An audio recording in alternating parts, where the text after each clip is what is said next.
Hello dear students, today we will read History, Chapter 5 and the title of this chapter is Rulers and Buildings. As the title denote, in this chapter we are going to read about the buildings which was constructed by the different rulers. So let's start the chapter. Figure number 1 shows us the first balcony of Qutub Minar, and Qutubuddin Aibak was the person who constructed it around 1999. Notice the pattern created under the balcony by the small arches and geometrical designs. आपको 2 bands of inscription भी balcony के नीचे दिखाई देंगे. These are in Arabic. It means ये Arabic यहाँ पे architect use हुआ है. Notice that the surface of the minaret is curved and angular. Angular और कर्व शेप में है ये. Placing an inscription on such a surface required great precision. On the most skilled craft person could perform this task. और इस काम को करने के लिए बहुत ज़्यादा स्किल्ड क्राफ्ट पर्सन की नीड थी. Remember that very few building were made of stones and bricks 1800 years ago. What would have been the impact of building like the Qutub Minar on observers in the 13th century? 13th century में कुतुब मीनार के जैसी इस तरह की buildings बनने से observes के ऊपर किस तरह का इम्पैक्ट दिखाई दिया. Between the 8th and 18th century Kings and there officers built 2 kind of structure. 8 से लेके 18th सेंचुरी तक जो भी किंग हुए या उनके जो ऑफिसर्स हुए उन्होंने 2 तरह के स्ट्रक्चर्स बनवाए. The first were forts, palaces, gardens, residence and tombs. Safe, protected and grandiose places of rest in this world and the next. The second were structure meant for public activity including temples, mosques, tanks, wells, caravanaries and bazaars. Kings were expected to care for their subjects.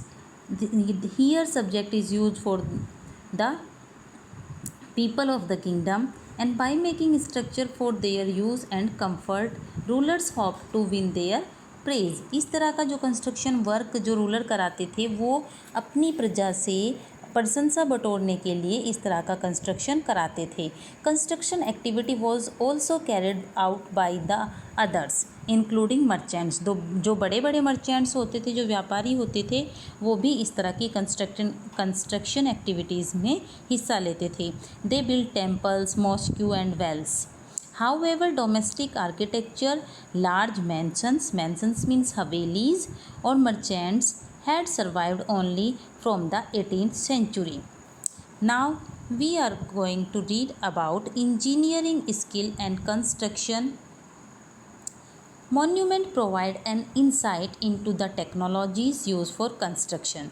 कोई भी monument हमें उस चीज़ के बारे में information देता है कि किस तरह की टेक्नोलॉजी का यूज़ किया है उस बिल्डिंग के कंस्ट्रक्शन में. Take something like a roof for example. अगर हम एग्जांपल के लिए किसी रूफ को देखें, we can make this by placing wooden beams और a slab of stone across 4 walls.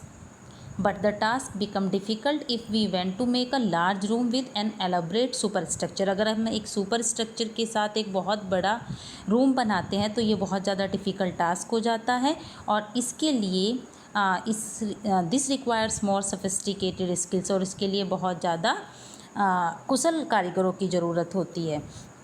Between the 7th and 10th century, architects started adding more rooms, doors and window to buildings. Roof, doors and window were still made by placing a horizontal beam across 2 vertical columns, a style of architecture called terrabiate और corbelled. इस तरह के architecture को टेराबिएट या फिर कोरबेल्ड बोलते थे, जिसमें बड़े बड़े रूम होते थे और उन रूम्स के अंदर रूफ, डोर और विंडो का इस्तेमाल किया जाता था हॉरिजॉन्टल बीम के ऊपर 2 वर्टिकल्स कॉलम में. बिटवीन द 8th और 13th century the trabeate style was used in the construction of temples, mosques, tombs and in the buildings attach to large stepped well, जिन्हें कि बाउलीज बोला जाता है. 8वीं शताब्दी से लेकर 13वीं शताब्दी तक इस तरह के टेराबेट स्टाइल का बहुत ज़्यादा इस्तेमाल होता था मंदिरों के, मॉस्क्यू और टॉम्स के स्ट्रक्चर में. Now we are going to study 2 different temples. Temples construction in the early 11th century में किस तरह के टेम्पल्स का कंस्ट्रक्शन किया जाता था।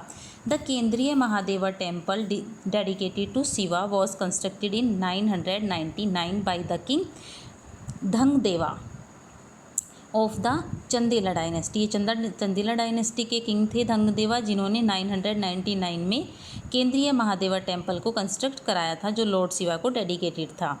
फिगर नंबर जो 3B है is the plan of temple. An ornament gateway led to an entrance and the main hall was called Mahamandapa, where dances were performed by the dancer. The image of chief deity was kept in the main shrine, means Garbhagriha. This was the place for ritual worship where only the king, his immediate family and priests gathered. ये वो जगह होती थी गर्भागृह जहाँ पर राजा या उसके परिवार के लोग या सिर्फ पुजारी ही जाते थे। The Khajuraho complex contained royal temple where commoners were not allowed entry. Khajuraho जो टेम्पल्स थे उनमें जो कॉमन पर्सन थे उनकी एंट्री अलाउ नहीं थी। The temples were decorated with elaborately carved sculpture. बहुत ज़्यादा सुंदर तरीके से इन मंदिरों का निर्माण किया जाता था। नाउ राजा राजेश्वरा टेम्पल के बारे में अगर हम बात करते हैं, द राजा राजेश्वरा टेम्पल ये थंजौर में था।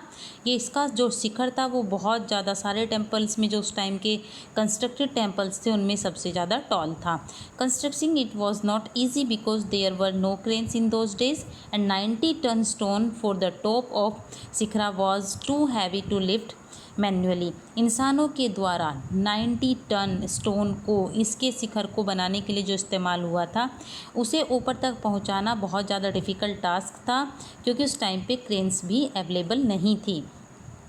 So the architect built an inclined path to the top of the temple, placed the boulder on rollers and rolled it all the way to the top. The path started more than 4 kilometers away so that it could not be too steep. बहुत ज़्यादा चढ़ाई वाला ना लगे ये रास्ता, इसलिए इसे 4 किलोमीटर दूर से स्टार्ट किया गया। This was dismantled after the temple was constructed. और बाद में जब ये टेम्पल बन गया, कंस्ट्रक्ट हो गया, तो इसे डिसमेंट कर दिया गया। But the resident of the area remembered the experience of the construction of the temple for a long time. Even now a village near the temple is called Charupalam, the village of the incline. उस incline plane पर बाद में एक गांव बस गया और उस गांव का नाम चारूपालम था। Now we will discuss about the architectural way जो कि उस टाइम में यूज़ हुआ। 2 टेक्निकल और स्टाइलिक डेवलपमेंट नोटिस किए गए 12th सेंचुरी में। पहला जो फर्स्ट था वो था the weight of the super structure. जो बड़े रूम होते थे जिनका सुपर स्ट्रक्चर होता था उनका जो वेट था वो डोर्स और विंडो के नीचे आता था and sometime carried by arches, कभी कभी आर्चीज पर भी पड़ता था। This architectural form was called arcuate. इस आर्किटेक्चरल फॉर्म को आर्क्वेट बोला जाता था। सेकेंड जो टेक्नोलॉजिकल स्टाइलिक डेवलपमेंट था वो था limestone cement was increasingly use in construction. बहुत तेज़ी से लाइमस्टोन सीमेंट का यूज़ कंस्ट्रक्शन में बढ़ रहा था। This was very high quality cement which when mixed with stone chips hardened into concrete. This made construction of large structure easier and faster. Take a look at the construction site in figure number 6.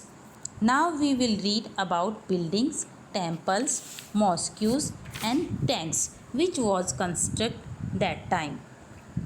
Temples and mosques were beautifully constructed because they were places of worship. उस time पे जो temples और mask हुए बहुत सुंदर तरीके से उनको कंस्ट्रक्ट किया गया क्योंकि वो पूजा करने की जगह थी। These were the places of worship. They were also mean to demonstrate the power, wealth and devotion of the patron. और ये जो बनवाता था उन्हें किसी की, उस व्यक्ति की, उस इंसान की, उस पर्सन की जो भी पावर, वेल्थ, उसको ये या फिर उसके गॉड के प्रति उसकी जो डिवोशन होती थी उसको ये डेमोन्स्ट्रेट करता था, उसको दिखाता था। Take the example of Raja Rajeshwara temple. An inscription mention that it was build by king Raja Deva for the worship of his god Raja Rajeshwaram. Notice how the name of the ruler and the god are very similar. जो भगवान और ruler का जो नाम था वो बहुत ज़्यादा मिलता जुलता है। The king took the god's name because it was auspicious and he wanted to appear like a god. जो राजा ने अपना नाम भगवान के नाम से मिलता जुलता इसलिए रखा क्योंकि वो अपने उनका नाम उनके लिए शुभ हो और वो भगवान की तरह ही दिखना चाहते थे अपनी प्रजा के लिए। Through the rituals of worship in the temple one god Raja Deva honoured another राजा राजेश्वरम। और ये जो रिचुअल्स थे, जो पूजा करने की जो परंपरा थी मंदिर के अंदर, उसमें माना जाता था कि एक भगवान यानी कि राजा देवा दूसरे भगवान राजा राजेश्वरम की पूजा कर रहे हैं, उन्हें सम्मान दे रहे हैं। The largest temple were all constructed by kings. The other lesser deities in the temples were gods and goddesses of the allies and subordinate of the ruler. The temples was a the temple was a miniature model of the world ruled by the king and his allies. जो temple होते थे वो एक छोटी सी दुनिया का एक model होते थे जहाँ राजा अपना राज करता था और उसकी फैमिली जहाँ पर रहती थी।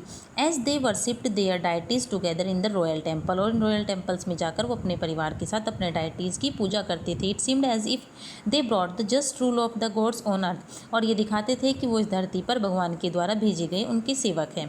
मुस्लिम सुल्तान्स एंड बादशाहs did not claim to be incarnation of God and Persian court chronicles describe the sultan as the shadow of God। जो मुस्लिम सुल्तान थे या जो बादशाह थे उन्होंने ये कभी क्लेम नहीं किया, ये दावा नहीं किया कि वो भगवान के अवतार हैं। लेकिन पर्शियन कोर्ट में जो भी इतिहासकार थे, जो सम्मानित व्यक्ति थे, उन्होंने सुल्तान को शैडो ऑफ गॉड के नाम से डिस्क्राइब किया।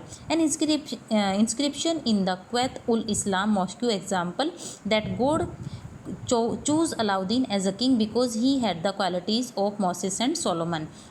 एक मॉस्क्यू के अंदर, क्वैत अल इस्लाम मॉस्क्यू के अंदर एक इंस्क्रिप्शन है, उसमें लिखा गया है कि अलाउद्दीन एक ऐसा राजा है जिसे भगवान ने चुना है क्योंकि उसके अंदर मोसेस और सोलोमन की जैसी क्वालिटीज़ हैं। The great law giver of the past.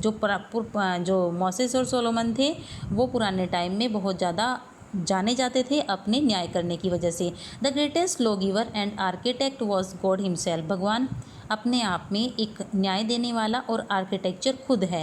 He created the world. उसने पूरी दुनिया बनाई है। उसकी जो दुनिया है वो नहीं चाहता या कोई नहीं चाहता कि भगवान की दुनिया में कोई भी चॉइस मीन्स अराजकता, किसी तरह की अराजकता हो। और इंट्रोड्यूस अदर द सिमेट्री। और सब लोग यहाँ पर समान रूप से रहे।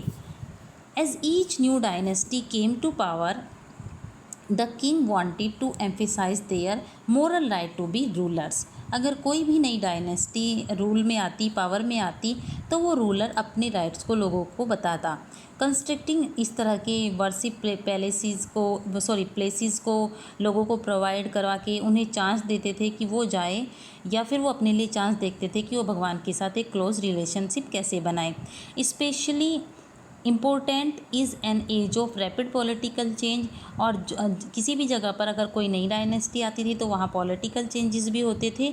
Ruler also offered patronage to the learned and pious and try to transform their capital and cities into great cultural centre that brought fame to their rule and their realm. जो भी रूलर होते थे वो प्रशंसकों को अपने दरबार में अच्छे पढ़े लिखे समझदार लोगों को रखते थे ताकि वो अपनी कैपिटल को या फिर इन सिटीज़ को अच्छे से कल्चरल सेंटर के रूप में चेंज कर सके और उन्हें और उनके साम्राज्य को इस तरह का काम करने से फेम मिलेगी। It was widely believe that the rule of just king would be an age of plenty when the heaven would not withhold rain, at the same time making precious water available by the constructing tanks and reservoir was highly praised। उस time पे ये माना जाता था कि जो बारिश का पानी है उसको इकट्ठा करके वो लोग आम लोगों के यूज़ में आ सके, उनको इकट्ठा करने के लिए इस तरह के वाटर रिजर्वर्स बनाए जाते थे या टैंक कंस्ट्रक्ट किए जाते थे उस टाइम पे। सुल्तान इल्तुतमिश वॉन यूनिवर्सल रेस्पेक्ट। सुल्तान इल्तुतमिश ने पूरी दुनिया से वैश्विक सम्मान पाया क्योंकि उन्होंने एक बड़ा रिजर्वर दिल्ली के बाहर, दिल्ली खाना, और जिसे हौज़े सुल्तानी के नाम से जाना जाता है, बनवाया, या फिर उसे किंग रिजर्वर भी बोला जाता है। Rulers often constructed tank and reservoir big and small for use by ordinary people. जो राजा बनते थे वो इस तरह के टैंक्स या रिजर्वर्स को कंस्ट्रक्ट करवाते थे, चाहे वो बड़े हों या छोटे हों, ताकि जो ऑर्डिनरी पीपल है वो इनसे वाटर का यूज़ कर सकें। Sometimes these tanks and reservoirs were part of a temple mosque, not the small tank in the Jami Masjid or a Gurdwara, a place of worship and congregation for Sikhs. कभी कभी इस तरह के tank और reservoirs हिस्सा होते थे किसी टेंपल का या फिर किसी मॉस्क्यू का या फिर किसी गुरुद्वारा का। गुरुद्वारा वो जगह है जहाँ पर सिख लोग भगवान की पूजा, अपने गुरु की प्रार्थना करते हैं। और next point is why were temple destroy, क्यों इन टेम्पल्स को जो किसी कल्चरल सेंटर के रूप में सामने आते थे, फेम पाते थे या किसी रूलर को फेम देते थे, क्यों इन टेम्पल्स को डिस्ट्रॉय किया गया? Because kings build temples to demonstrate their devotion to God and their power and wealth. It is not surprising that when they attacked one another's kingdom they often target these buildings. आप सभी को मैंने अभी बताया कि जो Kings थे वो इस तरह के टेम्पल को इसलिए कंस्ट्रक्ट कराते थे क्योंकि वो उनकी गॉड के प्रति जो डिवोशन थी या फिर उनकी जो पावर थी या उनका वेल्थ था उसको डेमोन्स्ट्रेट करते थे, उसको शो करते थे। और ये सरप्राइज़ नहीं होगा हमारे लिए कि कोई भी जो दूसरा किंगडम किसी किंग के ऊपर अटैक करता था तो उसका पहला टारगेट इस तरह की बिल्डिंग्स होती थी। In the early 9th century when the Pandyan king Shri Vallabha invaded Sri Lanka and defeated the king Sena one, the Buddhist monk and chronicler Dhammakiti noted he removed all the valuables. The statue of Buddha made entirely of gold in the Jewel Palace and the golden image in the various monasteries, all these he seized. जो Pallava king थे उस time पे उनका Pandian king थे उस time पे श्री वल्लभा, उन्होंने श्रीलंका पर हमको इन्वेडेड किया, लूटा और उनको हराया, वहाँ के राजा सेनावन फर्स्ट को हराया। तो एक बुद्धिस्ट मॉन्क जिनका नाम धामाकिती था, उन्होंने लिखा कि उन्होंने सारी वैल्यूएबल चीज़ों को रिमूव कर दिया वहाँ से। इवन उन्होंने गॉड बुद्धा के स्टैचू जो पूरा गोल्ड से बना था, जो जेवल पैलेस में था, उसको भी वो अपने साथ ले गए। इसके अलावा जो गोल्डन इमेजेस थी बहुत सारी मोनेस्ट्रीज़ के अंदर, वो सब भी उन्होंने अपने कब्जे में कर लिया। The blow to the pride of Sinhalese ruler had to be avenged and the next Sinhalese ruler Senatu ordered his general to invade Madurai. इसके बाद जो सेनाटू नए रूलर बने, उन्होंने मदुरई पर अपने जनरल को इन्वेड करने के लिए बोला, उसको लूटने के लिए बोला, उस पर हमला करने के लिए बोला, और जो उस टाइम पे पांड्याज की कैपिटल थी। द बुद्धिस्ट जो कॉर्निकुलर थे, उन्होंने नोटिस किया कि एक स्पेशल एफर्ट डाला गया और जो गोल्ड स्टैचू था बुद्धा का उसको वापस लाने के लिए, ताकि उसको वापस लाया जा सके। Similarly, in the 18th century, when the Chola king Rajendra first built a Shiva temple in his capital, he filled it with prize statues seized from defeated rulers.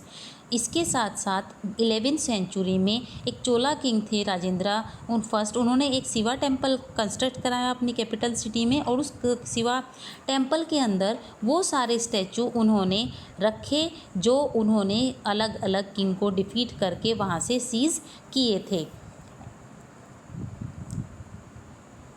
An incomplete list included a sun pedestal of Durga, a Nandi statue, a Ganesha statue, and many other statues from the Eastern Chalukyas, an image of Bhairava, a form of Shiva, and Bhairavi from the Kalinga of Orissa, and Kali statue from the Palas of Bengal. ये जो different statue थे different gods के, ये सब उन्होंने अलग अलग king को डिफीट करके वहाँ से सीज किए थे।